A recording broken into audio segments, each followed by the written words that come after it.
Ha ha! Good morning, everyone, and welcome to the Reverend Guitar Circle R Ranch. I am your host with the most, right? Is that something people say? LG? Not since the 70s. Guess who's here? LG is here. She says people haven't said that since the 70s, but you can hear her. Yeah, you can. That's some sort of commentary on my hairline. I don't think so. No? I mean, I don't know. Not so much? I don't know. Everything's coming back to my hairline lately. How is everybody doing out there today? Great to be back this week. Sorry I lost my mind there for a minute. I don't know. I just felt like jamming. And then all of a sudden, you know, I'm sitting here playing this absolutely gorgeous Jetstream RB in transparent orange. And I'm thinking about how beautiful the clean tones are, and they are. And I know I've got my little chorusy delay MXR carbon copy, by the way. Gosh, I love that thing. Consistent in all of the pedal boards in all of my bands, MXR carbon copy. But anyways, let me turn that off. As we all know, the car amp is sort of like cheating the car Rambler because they sound fabulous. Listen to that luscious reverb. All of the controls are all the way up. Here's the neck pickup.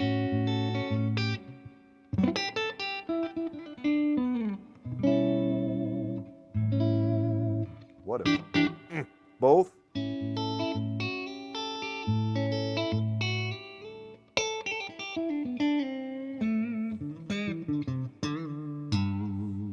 Bridge.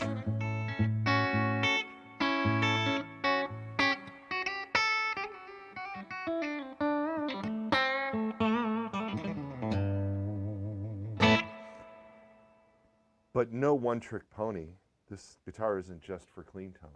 Right. Because as I have said countless times, till I'm blue in the face, low output pickups allow your pedals to do the work. And if you like playing with high gain, you can have fun with your pedals and your amp, your high gain amplifiers when using these lower output. These are retro blast pickups, and they're not exactly, I mean, I wouldn't really consider these low output pickups. They're not like gold foils or nothing like that. These are a little bit closer. The new retro blast pickups are a little bit closer in output and overall tone to a humbucker than they are to, say, a Filtertron. They fall in this sort of area that's right in the middle, which is fun because you can.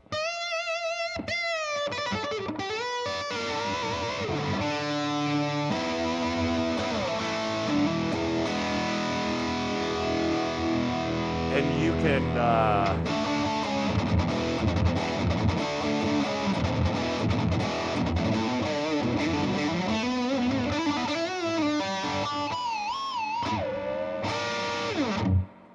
Which isn't something that you normally associate with orange guitars with these style pickups in them. But No, I do. it's not. I associate everything with that. It's where I go eventually. If you put a guitar in my hands, eventually that will happen. It's true. It just did. It's true. Right? No, Yeah. it's totally true. Right. So this is the Jetstream RB. RB stands for Retro Blast, transparent orange. Transparent stands for you can see the wood grain. What a beautiful guitar. This is Paul Ferro fingerboard. What? You're such a dork. You're a dork. Your husband's a dork. Right. Look at that bad boy. The Move 6-bolt that point, around the a thing. bit because Yeah. it's hard to see the grain on this here camera. Yeah, you can see it a little bit better there. That's really nice.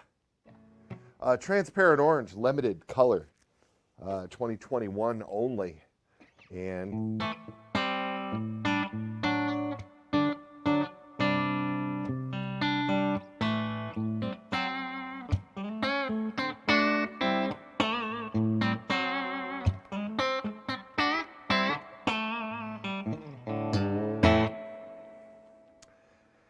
And maybe we'll have the space to bring it back in the future, but as we've discussed on this here program before, we are so busy that we can't make everything that we want to make because we have completely maxed out our friends at Mere Music. And so we want to offer more models and more colors, and we have stuff in the works that we can't even get to because we're just slammed. So these orange Jetstream RBs, and there's some orange double agents out there, OGs and Ws too. Those are just going to be available for this year. And so if you're looking for one, hop on it.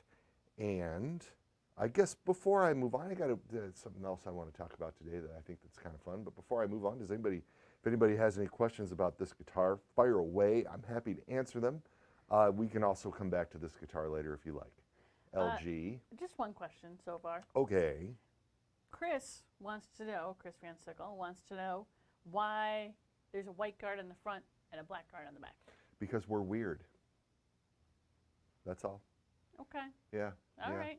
Yeah, that's Okay. it. That's it. That happens sometimes. Also, this one here is the first one. So we ordered some, color checks and things of that nature, and they come in. But we are going through a period where we're putting black trim covers on everything. And so no matter what it looks like on the front, it has a black trim cover on the back. That happens. Sometimes that just happens, my friend. Just happens that way. That is kind of a good question, because it's one of those things that we don't think about. I'm so used to looking at black covers on there, but then there's been some tortoise covers on the tortoise ones over Right. the years, and Right. I know that can be a thing. So the reality of that question is there probably wasn't perloid material available, and What's the henceforth in their end. That one's got a see? perloid back. Yeah, that's a pretty good question. That's a good question. It could be because this is the demo guitar that we are taking to the NAMM show that they needed a perloid backplate for somebody. Oh, They like did one, that. Like we got But one but off there were a Scratch couple Feathers. runs there that had black backplates on everything, That's true. and we just sort of rolled with it because it's on the back. Yeah, I suppose. It's a great question. Mm-hmm. Calling us out, put me on the spot. Mm-hmm. I love it. I like being put on the spot. Yeah.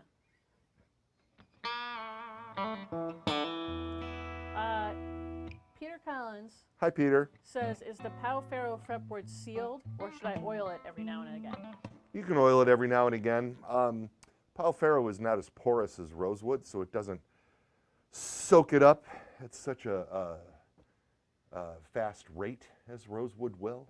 But you're certainly not going to hurt it when you oil it. It will absorb the oil. And yeah, I mean, a couple times a year, maybe. I usually do it at the start of the winter season, and just wipe off the excess, after you let it sit for a little bit, and you're good to go. But yes, it's not like a maple board where there's a light satin finish over it. The Pau Ferro is not. It's not finished on the top of the fretboard, so indeed you can oil it a little. Anything else there, LG? Zenith, it's a question about a different guitar. Fire away, related. Zenith. I'm in. That's what I'm here for. Do it. Says, will the Ron Ashton Jetstream guitar always be for sale? Yes. Zenith says, I don't want it to be discontinued like It the won't. Flying V, which is a It won't. different story. Yeah, the Ashton Volcano is a completely different story. Ron played an orange Jetstream 390 on that was one of his touring guitars with the Stooges, and we will always offer the Ron Ashton guitar in tribute to Ron and his family, and in cooperation with the Ron Ashton Foundation and Ron's sister Kathleen, who is a very good friend of the company. That is something that we do together. I had every intention of offering that Volcano in perpetuity until it became clear that it offended people. Go figure. That offended one guy. Well, one guy. Who I don't really care. With a very I don't really care that he was offended, but big amount of lawyers. But unfortunately, it was. It's a long story. I'll talk about it someday when my blood pressure's, we can talk about that. But because Ron played the Jetstream so often and liked that guitar too, and we had actually ballied that around at the time a little bit, we decided to make that orange Jetstream 390 the Ron Ashton tribute thing. So there you have it. That will be available, and it seems to do pretty well. It's a cool guitar. I'm glad. Back to the fretboard questions, Yeah. because there are a few. All right then. Michael says he has a Blackwood Tech. Yeah. Does that require any oiling or maintenance? You're not going to hurt it, basically. So you can. I mean, it will absorb some oils, but again, everything everything that you do like that, you can just do it in moderation. You don't need to like over oil the fretboards or whatever. Just very, very sparingly, once or twice a year is all that you'll need to do. And you can do it with the Blackwood Tech. Well, my number one guitar has a Blackwood Tech fingerboard. I've been playing it a lot for the last 3 or 4 years. Yeah. And I think I oiled it once. And I don't know how necessary that is, but it is fun and looks pretty when you oil this stuff. So, you're not going to hurt anything by oiling it, that's for sure. And there is no finish on the outside of that Blackwood Tech. The finish is permeated within it, which is how it was made. So the oil will be absorbed, if that's your question. Indeed. The Great Vanzini. The Great Vanzini. I like this guy. Yes. Says, what is your preferred oil, 1030 or 1040? I see where you're going with that. But I use, let's see, what do we have back there? You guys, this may surprise you, but Naylor tripped across this years ago. We use, when we oil rosewood or Pau Ferro here in the shop, we use Pledge furniture polish. It comes at the grocery store in like a trigger bottle, and it is the ingredients are the same as what people use when they sell like fretboard conditioner and stuff. There's almost no difference. And Joe had that bottle lying around, and again, even here, one of those bottles lasts us 3 or 4 years. Right. So it's not, like I said, it's something to be used very sparingly, but believe it or not, that is what we use for the fretboard conditioning. Well, I mean, it makes and then sense. we use a little white lithium grease in the white nuts, so that we don't have black graphite there. I personally put a mixture of graphite powder and Vaseline at the contact point on the bridges because I play hard and have very acidic sweat, and so when I'm gigging out, I will pop strings on the second gig, so I put a little bit of that there. And those are the chemicals that I use on the guitars. Anything that you can get basically anywhere, right? Yes. But one of the questions that we get asked a lot is, what do we polish with here? And we use Wizards products. It is a company out of northern Minnesota up there in the Minnesota den. Mm-hmm. And Wizards products, they make a polish called Mist and Shine, which is designed for automotive, and a lot of car show guys take a bottle of Mist and Shine and microfiber towels to the car shows, and when they park their car on display, before it gets judged, they spray this Mist and Shine on it, and it leaves like a really slick feel. But the thing that's interesting about it is there's no silicone in it, so you're not building up anything on your car or on your guitar or whatever. Right. It's a really cool product, and it smells really good. So a lot of times people, when they get the new Reverend, there's this new Reverend smell, and what you're actually smelling is this Wizards Mist and Shine. And they also make compounds that we use to buff scratches and stuff here too. Finish Cut, Shine Master. So we use a number of the Wizards products here in the shop, and they all smell great, which is what you're smelling when you get a new Reverend guitar. Yes, chemicals, good for the soul. And Not the really. environment. And the environment. I have a couple other questions, but they're not related to this.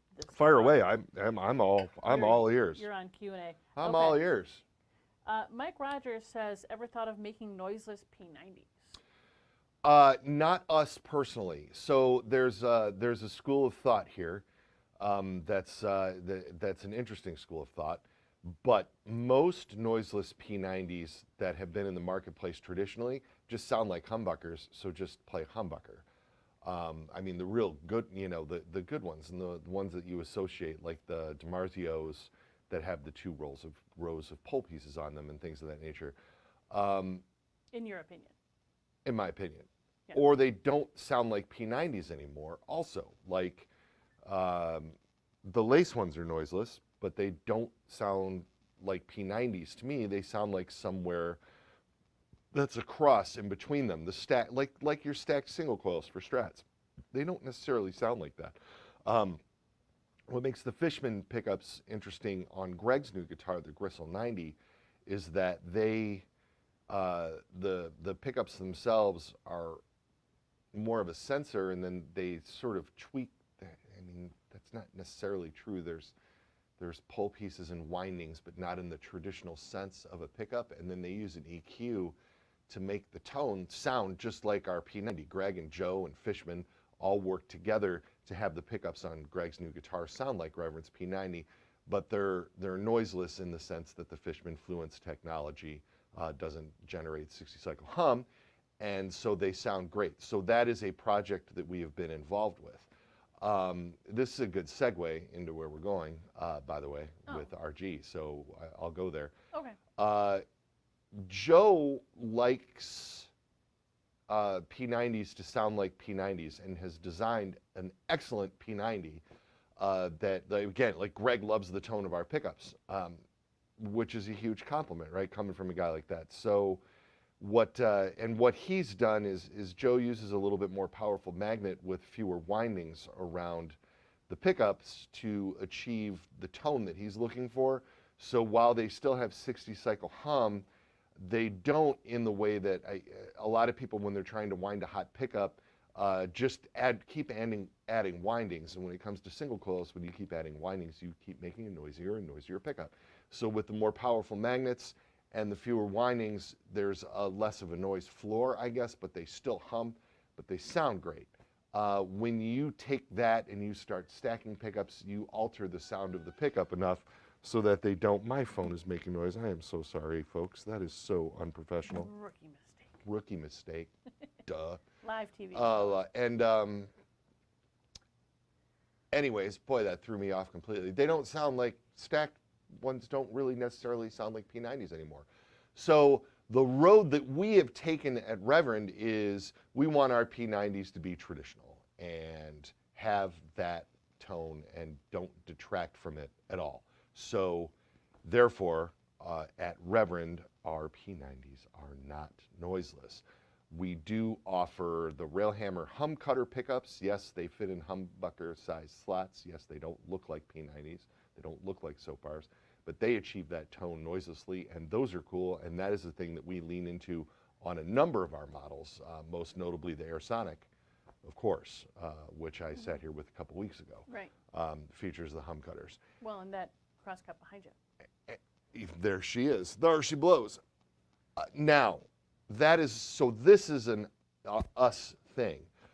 The noiseless P90s that look, if you just like the look of the soap bar and you're looking for a noiseless pickup, that is the thing that we're leaving to other companies. And there are some people out there that are doing a great job. And I'm going to spill just a little bit of beans right now. But we have a new guitar coming out this summer at the Summer NAMM show that is going to feature some noiseless P90s.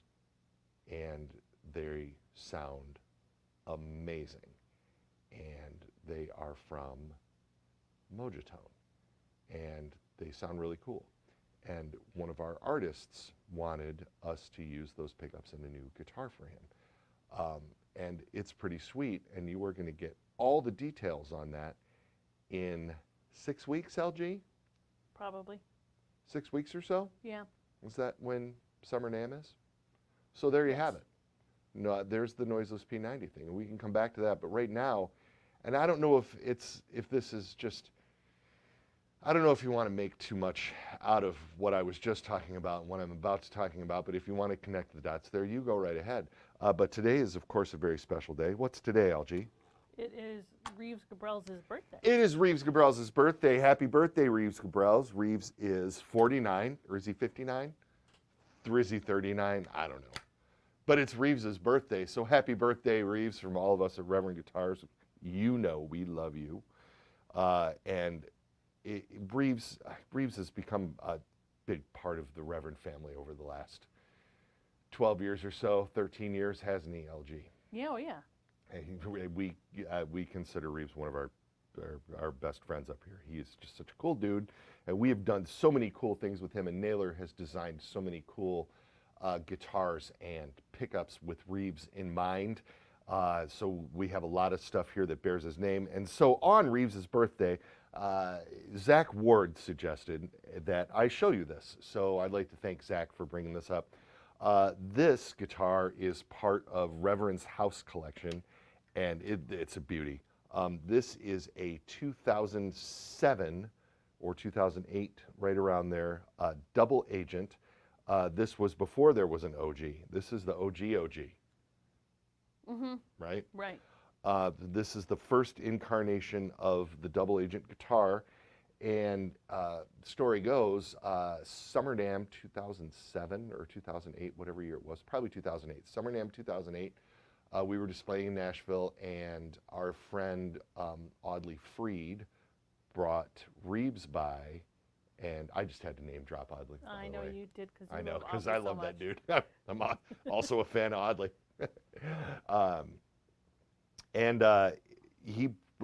Reeves, or Audley brought Reeves by to check out our stuff.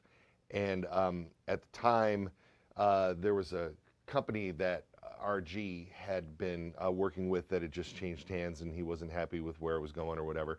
And he was looking for a new guitar to play, so he went around and he got a few manufacturers to donate guitars to his cause, including me and Joe. And he was sort of taken with this guitar at the NAMM booth, this exact guitar. And so after the show, we sent it home with him. And a couple weeks later, Reeves calls, and he gets me on the phone. It's one of my favorite phone calls of all time. He says, "Is this Ken Haas?" And I said, "Yeah." And he goes, "Ken Haas, this is Reeves Gabrels. I have a problem." And I was answering the phone a lot back then, and I was like, why does Reeves have a problem? And he said that he was taking this guitar to gigs regularly, and he would always pick it up and play it first with the intention of playing other guitars on the gig, and then not put it down the whole time. And that's a great problem to have. And then he told me that if Joe and I would ever be interested in working with him and doing a signature model with him, that he would be open to having that discussion. At what point I just leaned back out of my little office cubicle and said to Naylor, "Hey Naylor, Reeves on the phone, he wants to do a guitar." And Naylor was like, "Awesome." And I said, "Hold on, Joe wants to talk to you." And boom, the original RG1 was born, and it was loosely based on the double agent. And originally it was a hardtail, as this one is, and we had a DiMarzio pickup in the neck position, and then our pickup in the bridge position, which we removed the cover off of. And then that model morphed fairly quickly. By 2011, we were putting trems on it. And then and it has been in the line with the trem ever since, and multiple colors have been done, and a few different variations have been done. But and then of course we did the Space Hawk, which is brilliant. Right. And then we did the dirt bike, which is brilliant. And then we did the, oh wait, we're not talking about that yet, right, which is also brilliant. But all of that, and then we did the signature Railhammer pickup, which is just awesome sounding. And all of that started with this double agent. And so interestingly, as time went on, bring that close to the camera so they can see the details on that. I think the details on that are interesting. Yeah. Well, Reeves did a number of mods to this guitar. I don't know where he found these, but these are super cool. And I love how the bass contour one is smaller.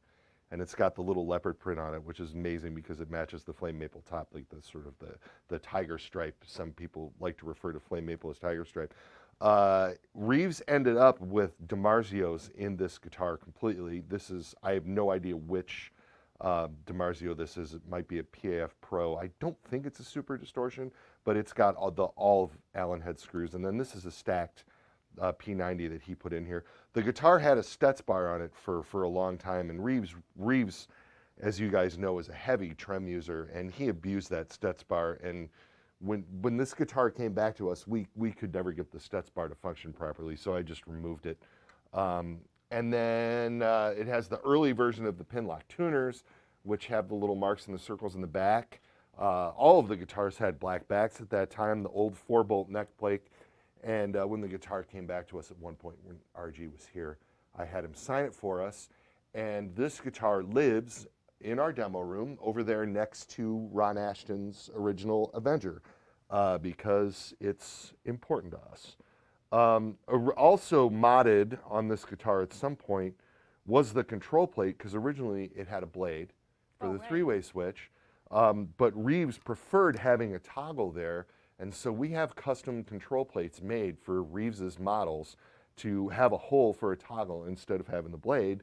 And when what I don't remember is if Reeves found this somewhere and had this done and put that on this guitar before it came back to us, or if we retro replaced that for him at some point. I think we may have sent him this control plate when we started having those control plates in stock.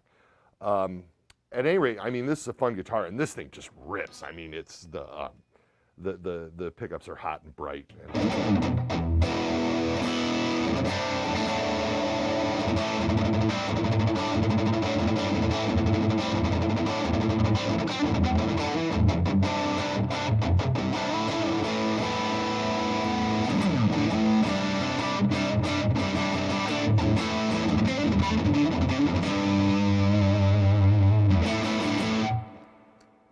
Happy birthday, Reeves.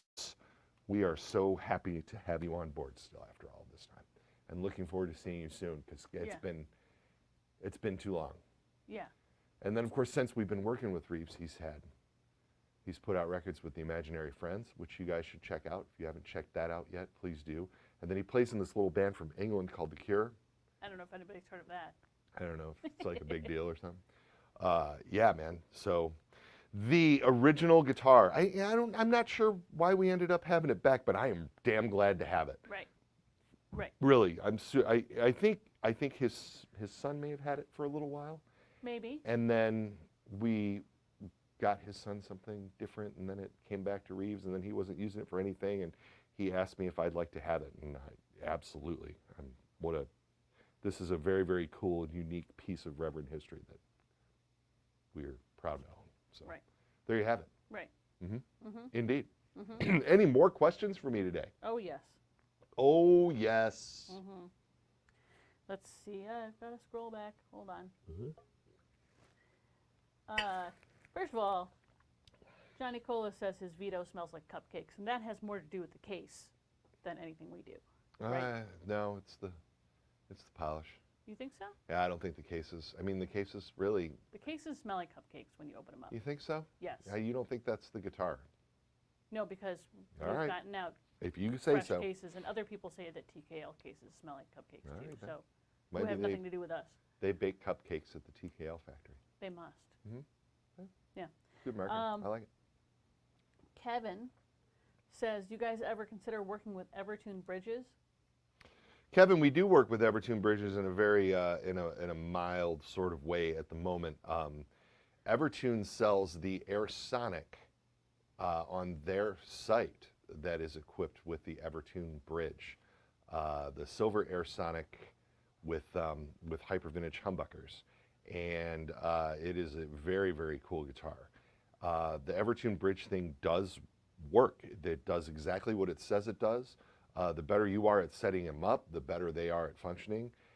They are a great bridge for a couple of specific styles that I can think of. Not going to be Reeves's thing, because Reeves is a trem guy, and the two things don't go together. You either have an Evertune bridge or you have a trem at the moment. But the guys over at Evertune, Matt and Cosmos, really good friends of ours. Yeah.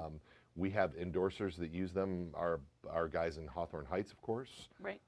use Railhammer pickups and Evertune bridges, and he has a Reeves Gabrels dirt bike.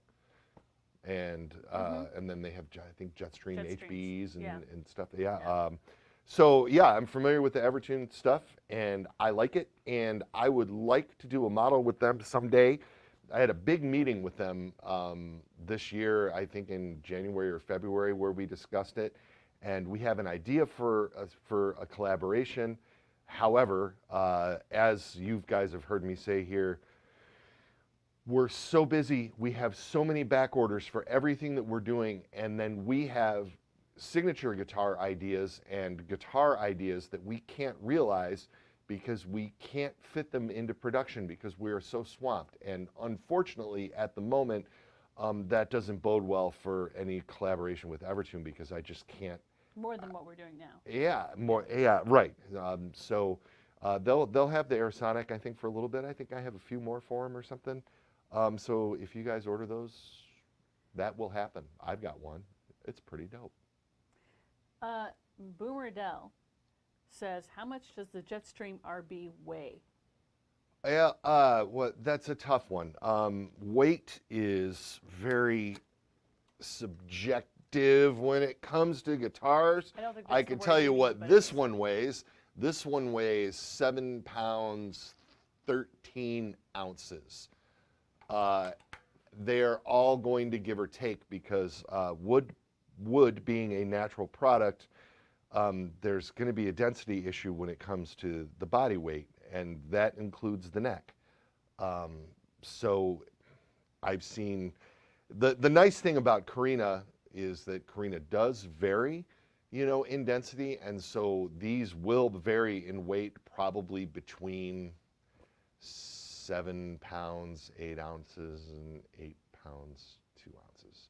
Usually the variance with the Carina is within a half a pound or so. Unlike mahogany, which can vary 5 pounds in a guitar-sized instrument, you know what I mean? So the Carina is a little bit more consistent in that regard, but it still does vary. So, you know, if you're looking for a guitar of a specific weight, my suggestion would be when you find a dealer that has them in stock, ask them to weigh it, or go to a dealer that puts the weights of things on their websites if you can find that, or whatever the case may be, if that is very, very important to you. You know, And some people it is. some people it's very, very important Some people, to them. their I totally doctors told them they I can't understand that. lift Oh more yeah, than some people whatever have pounds shoulder and- things, or yeah, right. people that do long gigs that Yeah. want to, you know, play Yeah. the same guitar all night or whatever. I mean, I totally get that. But yes, so there is going to be some variance, but generally these don't go over 8. Very, very rarely do they go over 8. Jeff T says, what model of Railhammer P90, which I assume he means the hum cutters, The hum cutters. would you recommend for a sensei neck? Currently he has chisels in both positions. Ooh. If you want it to balance with your chisel bridge, just get the Nuevo 90 neck pickup, Yeah. and that will sound the most like a P90, and the mid-range in the Nuevo 90 will complement the mid-range in the chisel, and that is a pretty rockin' pickup set. So yes, you will dig that. Indeed. What else you got for me, LG? I got more. Oh, she's got more. David says, isn't the Jetstream 390 noiseless in positions 2 and 4? It is. But why is that? Talk about why that is. Because it's not necessarily the polarity of the pickup, but it's the winding. So I believe that this is correct, and I'll be wrong. And if I'm wrong, I'm wrong. But the bridge pickup and the neck pickup are wound clockwise, and the middle pickup is round counterclockwise. Either that or the total opposite of what I just said.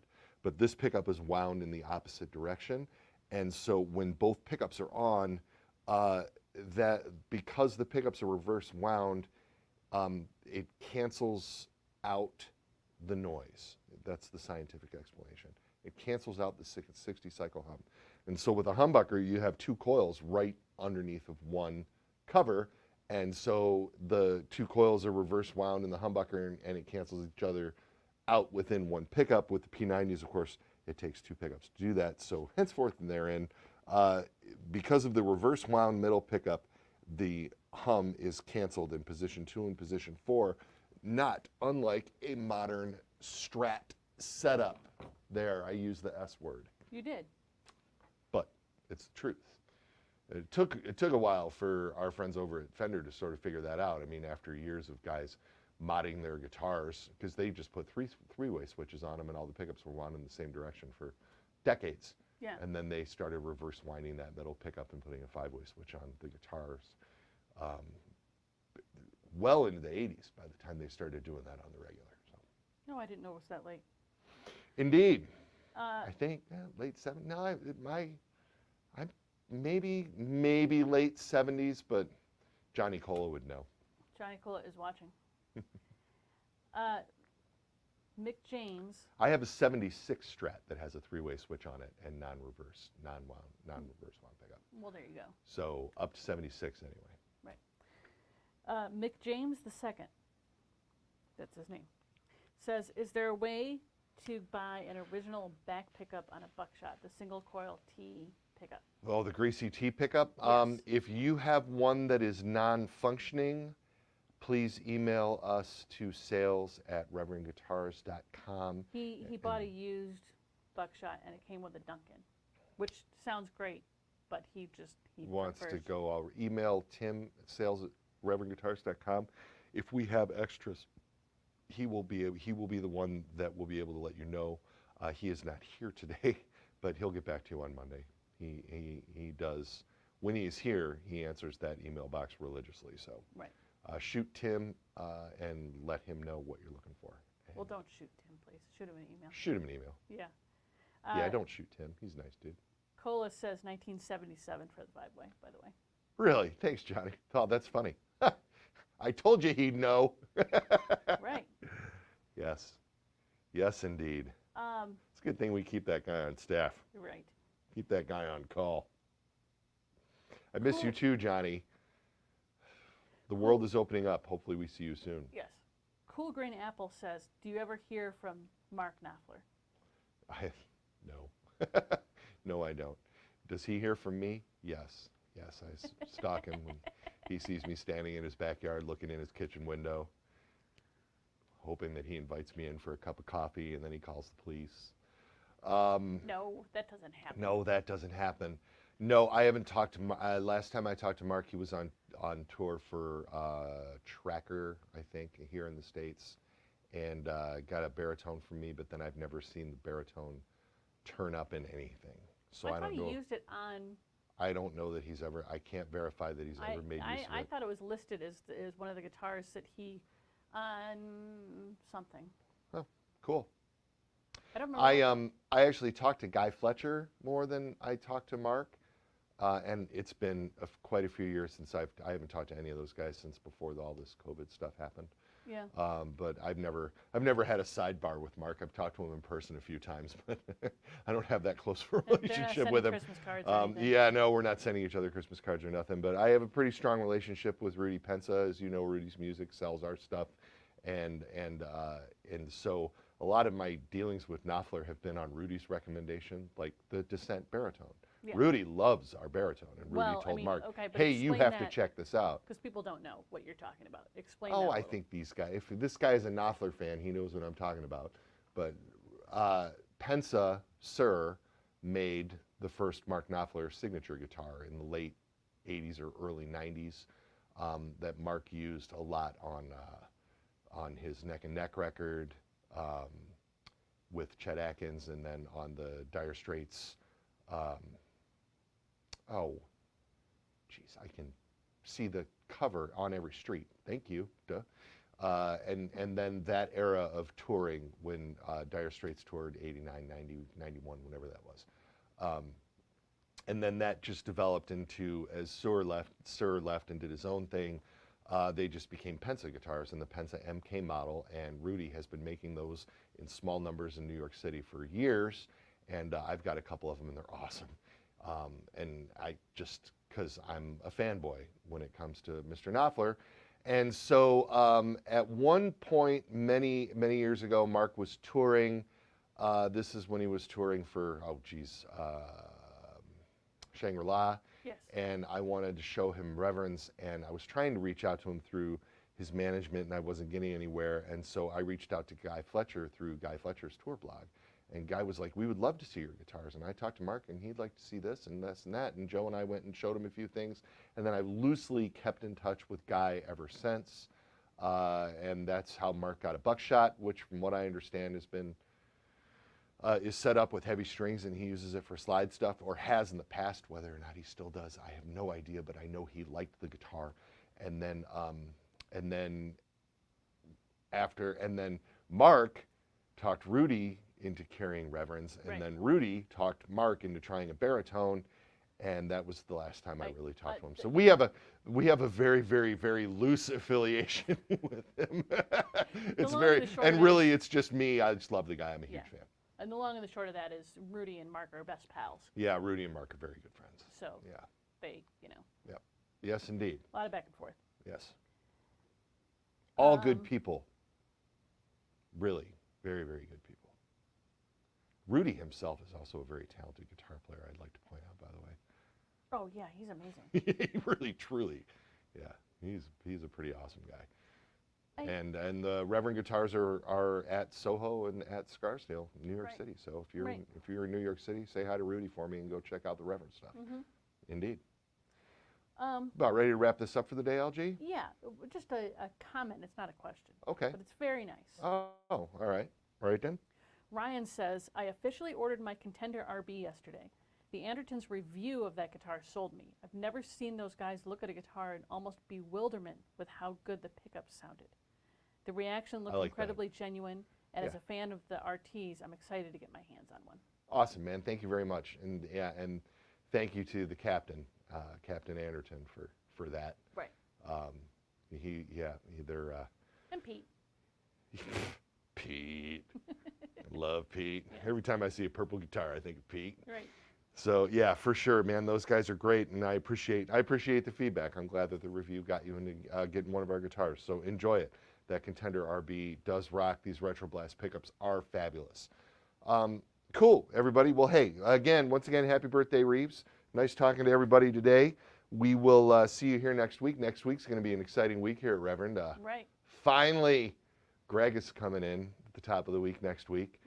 We might have to do just maybe a little, hey, how's everybody doing with the iPhone camera or something on Facebook Live next week when Greg is sitting here in the chair opposite me, because it's been way too long. And we're going to film another season of the Ken and Greg show. We've got all the guitars that we were going to take to the last NAMM show and didn't back there, ready to shoot some videos with. And we have to do some cross guts and some 6-gun HPPs and some roundhouses, and we have to do some Gristle 90, and we have to do some GPS. And so there's going to be some fun stuff coming up with us. So all that being said, looking forward to some new content here, and maybe we can get Greg on the live thing at the top of on Tuesday for fun for a minute or two, and then I will be back here in the seat next Friday. Thank you, everyone.